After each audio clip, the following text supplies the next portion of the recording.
السلام علیکم سامعین، 30 محرم الحرام اور 18 اگست ہے۔ خبر کا عنوان ہے مولانا محمد ایوب کسیروی کا انتقال، انا للہ و انا الیہ راجعون۔ اس خبر کے لیے وہیں سے مولانا محمد اسلم قاسمی ہمارے رابطے میں ہیں۔ وہ بتا رہے ہیں کہ مولانا محمد ایوب کا رات تقریباً 2 بجے انتقال ہو گیا ہے اور نماز جنازہ انشاءاللہ العزیز نماز جمعہ کے بعد ہوگی۔ مولانا اسلم قاسمی بتا رہے ہیں کہ مرحوم اپنے گاؤں کسیروے کے ہی دینی ادارہ اشرف العلوم کے کئی سال ذمہ دار رہے ہیں اور مرحوم گاؤں جوگیا کھیڑے کے مدرسے کے بھی کافی دن تک ذمہ دار رہے ہیں۔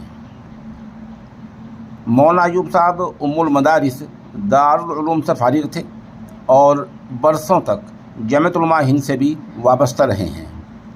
مولانا اسلم قاسمی بتا رہے ہیں کہ پسماندگان میں 3 بیٹیاں اور 1 بیٹا ہے۔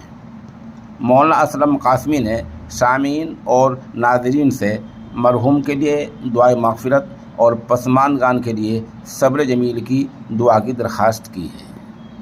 حادثہ فاجعہ پر مفتی اسرار الحق فانی اور حافظ مستقیم مظفر نگری نے گہرے رنج و غم کا اظہار کیا ہے۔